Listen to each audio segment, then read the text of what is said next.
o presidente dos Estados Unidos, o atual presidente Joe Biden, criticou o ataque da Rússia contra a Ucrânia em pleno dia de Natal. Ele classificou os ataques como ultrajantes. Biden solicitou ao Departamento de Defesa norte-americano que acelere a entrega de armas à Ucrânia. O presidente afirma que a investida da Rússia foi uma tentativa de cortar o acesso dos ucranianos ao calor e à eletricidade durante o inverno rigoroso e por colocar também em risco toda a segurança do país. Você, Dávila, a crítica de Joe Biden, o pedido dele para que as ajudas sejam aceleradas, reta final do mandato dele, você acredita que vai ter uma mudança importante em relação à administração de Donald Trump, a esse aporte de dinheiro e de equipamentos à Ucrânia? De que maneira isso muda a dinâmica da guerra? Que vem pedindo. Dávila, só recomeça, estava fechado o seu microfone, por favor. Tá. Eu digo, não podemos esquecer que o presidente Zelensky vem pedindo essa urgência na entrega de armas à Ucrânia há muito tempo. Os Estados Unidos demorou muito tempo. Biden foi um banana que demorou muito tempo para armar a Ucrânia. Agora está nessa reta final, que é entregar antes da posse de Donald Trump. O fato é que essa demora na entrega dos equipamentos militares prejudicou demais a Ucrânia. O fato é o seguinte, a Ucrânia é sim um teste de vida ou morte para a comunidade europeia. Afinal de contas, se a Europa e os Estados Unidos não utilizarem a sua aliança militar para salvar uma democracia contra a tirania russa, vai cair no absoluto descrédito a comunidade europeia e os Estados Unidos também. Por isso, é sim uma questão diplomática a mais importante e relevante para o mundo livre, para as democracias, a sobrevivência da Ucrânia como uma nação livre e democrática em 2025. E certamente esse desafio vai ser fundamental para a credibilidade internacional de Donald Trump e para a sobrevivência da comunidade europeia como algo que tenha uma aliança militar capaz de resistir à tirania russa. Agora, Beraldo, quando você diz que Donald Trump será um presidente diferente em vários aspectos de Joe Biden, você reforça a postura como ele trata algumas questões? Será um presidente muito mais forte do que Joe Biden? Dávila chamou Joe Biden de banana, e é a classificação que muitos fazem em relação a temas sensíveis e cruciais, enfim, sobre o conflito no Oriente Médio. Eu me lembro que Donald Trump chegou a falar que esperava que o Hamas libertasse os reféns de Israel até a posse dele. Então, há muita expectativa para a posse de Donald Trump também em relação ao conflito no Oriente Médio, né? Ele tem uma relação muito próxima com Israel, os Estados Unidos possuem. Agora, o que a gente pode esperar também do conflito que acontece no Oriente Médio? Israel travando ali um conflito com vários grupos terroristas, né?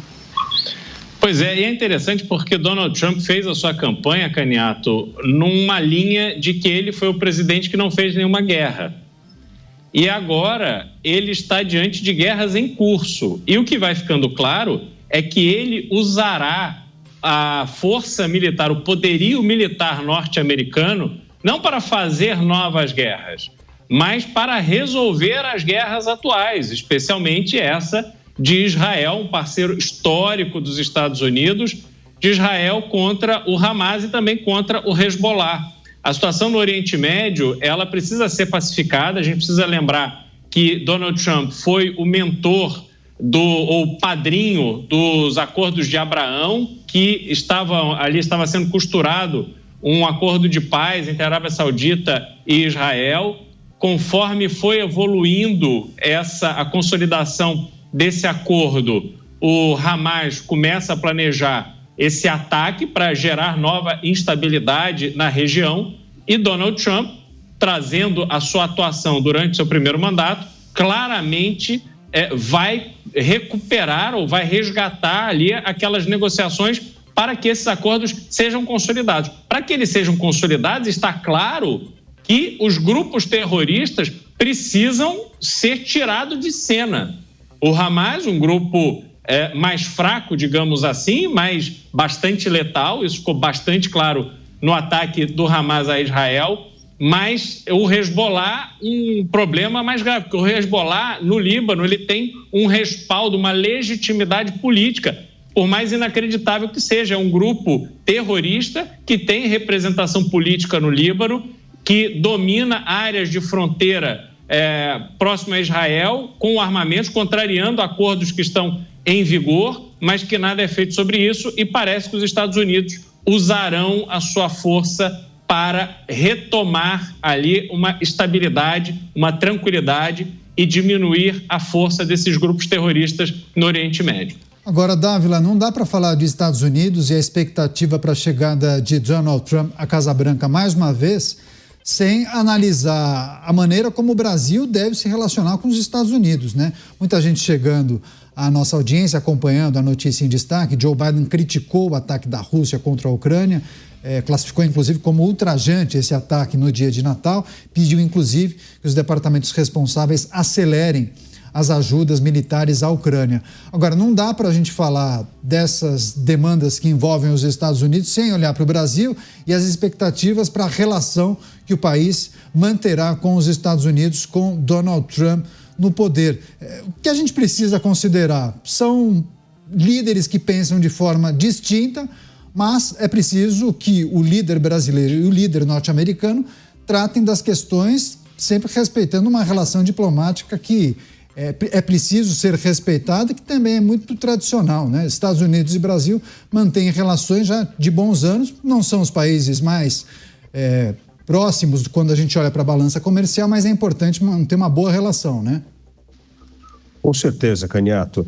Mas acho que 2 pontos importantes aqui no que você comentou. Primeiro, o seguinte: Joe Biden declarou como ultrajante o que aconteceu e realmente foi, mas por que o seu governo demorou mais de 1 ano para autorizar a Ucrânia a utilizar o armamento americano para ser usado contra a Rússia, em território russo? Por que demorou mais de 1 ano? Agora, no fim, que ele está indo embora, ele fala, agora pode usar.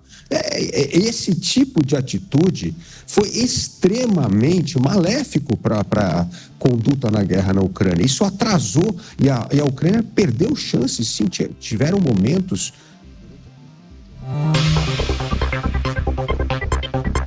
Por alguma razão não estamos escutando o Dávila, a gente vai refazer a conexão, provavelmente um problema na conexão. Daqui a pouco ele volta e traz o complemento, essa análise dele em relação às perspectivas para a relação entre Brasil e Estados Unidos com a chegada de Donald Trump à Casa Branca.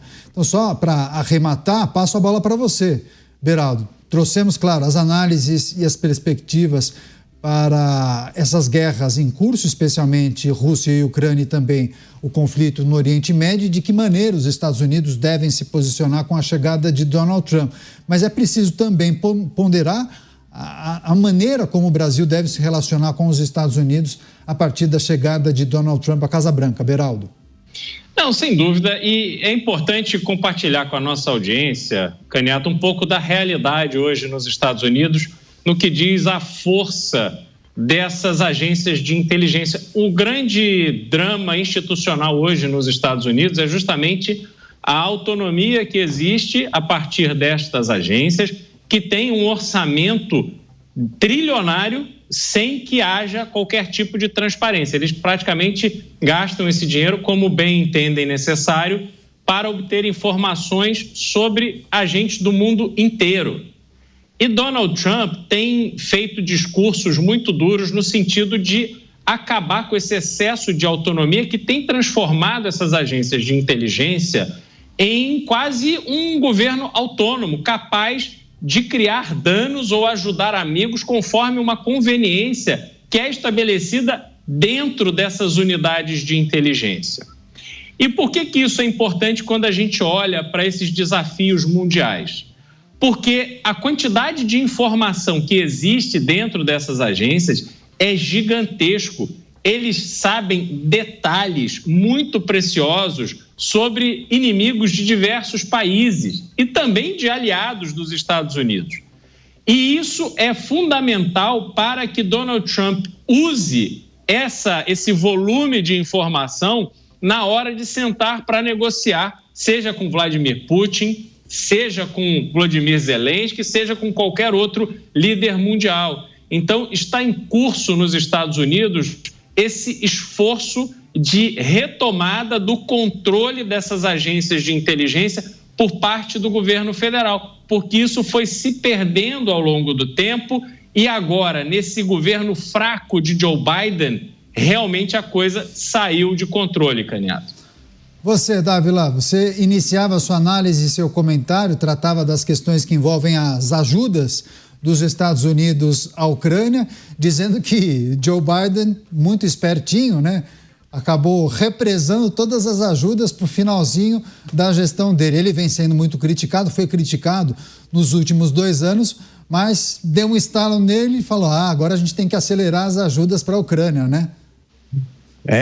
Aliás, sabe por que isso? Coincidentemente, no período eleitoral, né? Isso era para mostrar na campanha que ele não era o Joe Banana, que ele era o Joe ativo. Ele, no fim, ele deixa liberar a arma, mas enquanto passaram-se 3 anos e meio do governo dele, ele recusava em que as armas americanas, principalmente os mísseis, fossem utilizados em território russo, porque tinha medo das ameaças de Putin. Fato é que isso atrapalhou demais a estratégia da Ucrânia e vai ser cada vez mais custoso para os Estados Unidos e a Europa defender a soberania de um país democrático e proteger a Ucrânia contra a tirania russa. Então, esse é o primeiro ponto.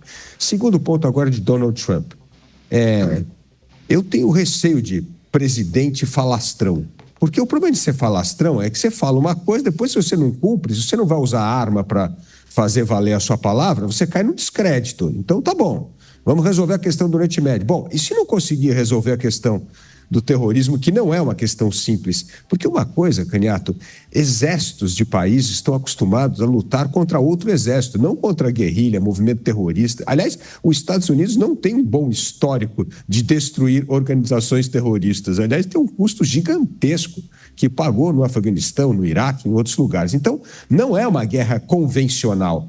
Portanto, essa história do falastrão não funciona muito para resolver um problema central. Então, me preocupa um pouco essa atitude, porque a pior coisa que poderia acontecer é os Estados Unidos caírem em descrédito. Os Estados Unidos ainda têm um papel fundamental como um poder estabilizador nas relações internacionais. Então, deve ter muito cuidado o presidente americano com as palavras. As palavras pesam demais, ainda mais quando você é o presidente de uma superpotência militar como os Estados Unidos. Então, isso me preocupa um pouco os desdobramentos do que será a política externa, principalmente as intervenções militares no governo Donald Trump. E, por último, a relação com o Brasil.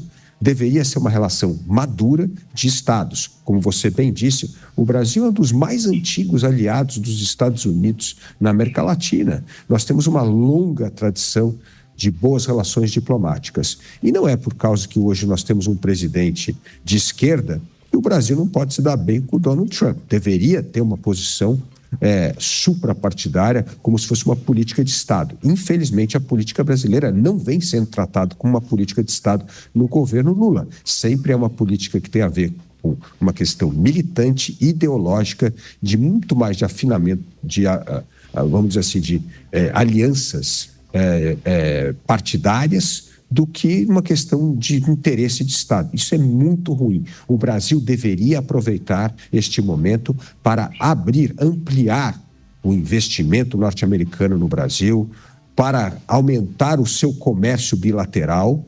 Deveria estar fazendo isso. Por quê? Porque hoje o Brasil depende demais da China e nós precisamos diversificar os nossos parceiros comerciais. E só tem 2 grandes parceiros comerciais para o Brasil diversificar a sua atuação hoje. É os Estados Unidos e a Comunidade Europeia. Daí a importância do acordo Mercosul com a Comunidade Europeia e daí a importância de uma relação pragmática para aumentar o comércio bilateral Brasil-Estados Unidos. Só para arrematar, para fechar, quando o Dávila menciona essa característica de Donald Trump, falastrão, sempre foi, né? Mas parece que nos últimos tempos ele intensificou essa característica dele. Um grande empresário, muito midiático, conhecido, foi apresentador de televisão também e claro que ainda que estivesse na cadeira da Casa Branca como presidente da República, não poupava declarações que acabavam ganhando as manchetes, né, Cristiano Beraldo? E depois dessa história da Groenlândia, olha aqui, depois dessa fala dele, a Dinamarca anunciou investimento para reforçar a defesa da Groenlândia e disse que a ilha não está à venda.